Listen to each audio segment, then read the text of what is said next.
A survey by the Association for Talent Development found that a whopping 92% of organizations believe that employee development is the key to business success. 92%! That's incredible that they could get 92% of people to agree on anything. It's a big deal because in a world where people often disagree, this is one thing that most people in the business world are cheering for.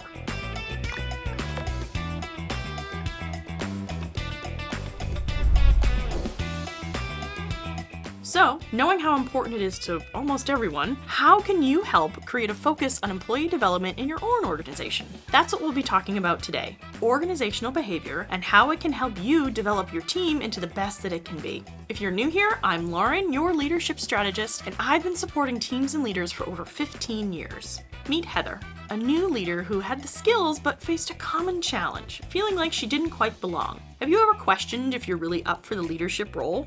Heather's experience is common for many new leaders. Confidence takes a hit, talking with the team feels a bit tricky, and getting everyone to work together seems challenging. It's not just about knowing the technical stuff, it's also about figuring out how to work well with people. Stepping into leadership can feel like entering a new world where the rules aren't always clear. You might have been great in your previous role as an individual contributor, but leading the team is a totally different game. The challenges are real, feeling unsure, struggling to express yourself, and finding it hard to get everyone working smoothly together. So let's recognize these challenges. They're not signs of weakness, but normal hurdles for someone new to leadership. Now that you know you're not alone in facing these struggles, let's explore how understanding organizational behavior can be your key in navigating these key leadership challenges.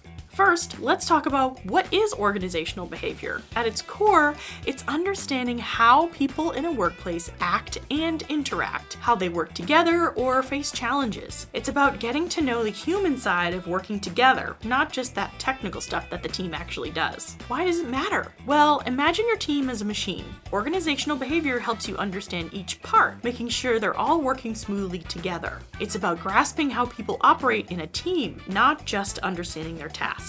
So, why is organizational behavior important for business success? When people in a company know how to work together, communicate well, and support each other, it's amazing to see how well things can flow. When you invest in your team's growth and understand how they work together, you're setting the stage for business success. Let's get back to Heather from earlier. Heather took the time to work with me to start to understand how her team members communicate, behave, and work together. She then used that knowledge to make sure each team member was in the right place, being challenged without being overwhelmed, and being given the best opportunity to support the success of the team. As a new leader, think of organizational behavior as your guide. It helps you understand how different personalities, motivations, and communication styles come into play on your team. By mastering this understanding, you're making sure each team member plays a crucial role in the success of your group. Now that we've covered what organizational behavior is and why it's important, let's explore how you, as a new leader, can use these principles to tackle challenges and lead your team to success. The first step is to observe and listen.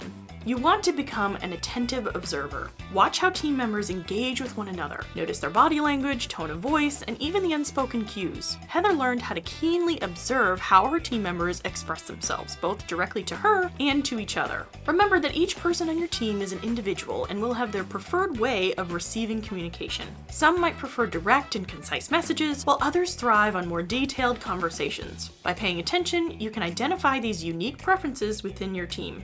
Next, practice active listening. We talk a lot about active listening on this channel, and that's because it's really a vital part of every piece of being a leader. It's not just about hearing words, it's about understanding the underlying messages. Active listening goes beyond merely hearing the words. It's about tuning into the emotions, concerns, and nuances behind the spoken language. It's about hearing what is said and what is not said. And most importantly, it's about really listening to your team members, not just planning what you'll say next or thinking about dinner tonight, but really focusing your attention completely on the team member in front of you. I worked with Heather to improve her active listening skills, and she was amazed by how much her team opened up once they realized she was really listening to what they had to say. One essential aspect of listening is nonverbal cues. Pay attention to body language, facial expressions, and gestures. Team members might not always express everything verbally, their nonverbal signals provide valuable information. By actively tuning in, you're uncovering layers of communication that go beyond words. Another element of active listening is paraphrasing and summarizing summarizing. Heather learned to repeat back what she heard in her own words so that she could confirm that she grasped the details of what their team member was saying. By doing this, it not only shows your team members that you're committed to understanding, but also ensures clarity in their communication. By mastering this foundational skill of active listening, you're fostering a culture of open communication and empathy. Next, communicate clearly. Good, effective communication is the lifeblood of effective leadership. Let's dig a little deeper into how you need to communicate clearly in your journey of implementing and understanding organizational behavior. First, be clear and concise in your messages. Being clear in your instructions and expectations helps eliminate confusion and improves collaboration. Avoid using unnecessary jargon and convoluted language. Instead, aim for simplicity without compromising the essence of your message. Heather had to relearn how she spoke so that it was clearer and more direct for her team. That way her team could easily grasp the concepts and points she was trying to make, rather than letting it get lost in jargon and acronyms. Another crucial aspect is adapting your communication to each team member's preferences. Some team members might prefer detailed discussions, while others really appreciate brief and to-the-point messages. By being adaptable, you're ensuring that everyone receives information in a way that resonates with them. Organizational behavior hinges on understanding how individuals within the team act and interact. Clear communication serves as the map for this understanding. When you communicate with clarity, you're unraveling the complexities of human dynamics in the workplace. As you implement organizational behavior principles, view clear communication not just as a skill, but as a cornerstone. It's the tool that enables you as the leader to decode the intricacies of your team's dynamics. By honing your communication chops, you're laying the foundation for a team that not only understands, but thrives on the principles of organizational behavior. Now that we've covered the art of clear communication, let's delve into another key aspect of implementing organizational behavior: fostering a positive and inclusive culture within your team. Positive and inclusive culture stems from understanding the individual strengths and differences within your team. Each team member brings a distinct set of skills and perspectives to the table, enriching the collective experience. Start by recognizing and celebrating the unique qualities each team member brings. This isn't just about acknowledging differences, it's about valuing them. Your team thrives when each member feels seen and appreciated. Encourage open dialogue within your team. Create a space where ideas can be shared without fear of judgment.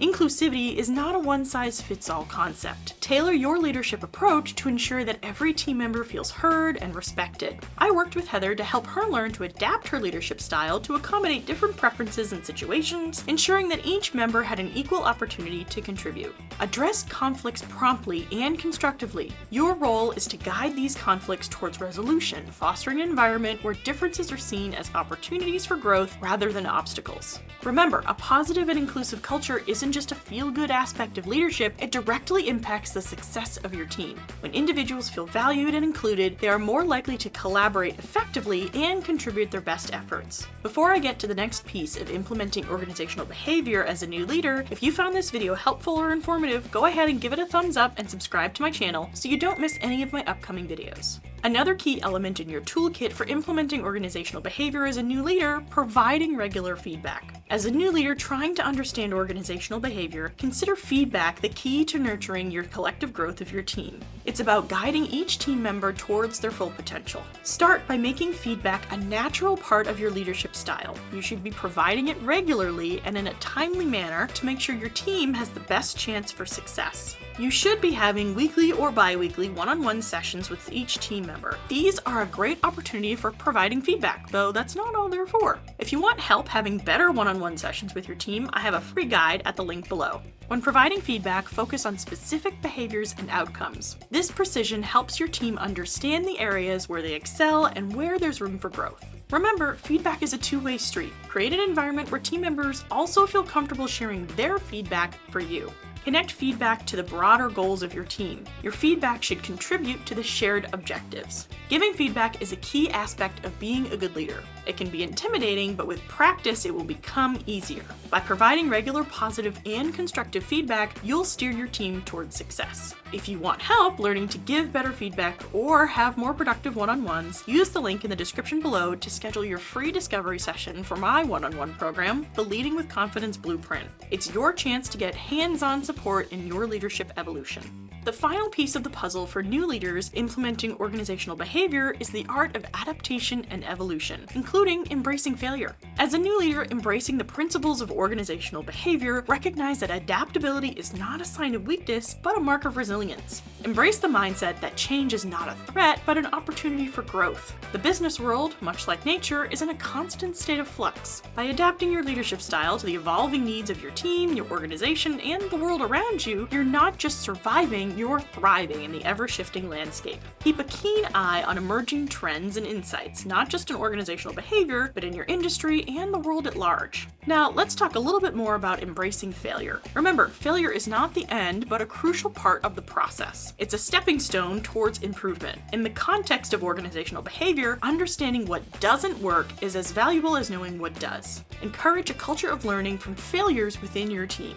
In a world where knowledge is power, fostering a mindset of growth and development ensures that your team remains agile and resilient. My client Heather, she implemented learning sessions and skill building opportunities, which created an environment where everyone embraced failure as part of a natural journey towards success. Remember, evolution is not a one-time event, but a continuous process. As you implement organizational behavior principles, view adaptation and embracing failures as skills to be honed. Stay flexible in the face of challenges, seize opportunities for positive change, and recognize that failures are stepping stones to future triumphs. If you want to learn more about how to embrace failure as a leader, go ahead and watch this video next. In it, I explain all about why failure isn't a bad thing and how you and your team can use it to your advantage. Talk to you next time! It's directly connected to that big 92% agreement. No, it's not. It's a stepping and being given the best opportunity to support the... So close.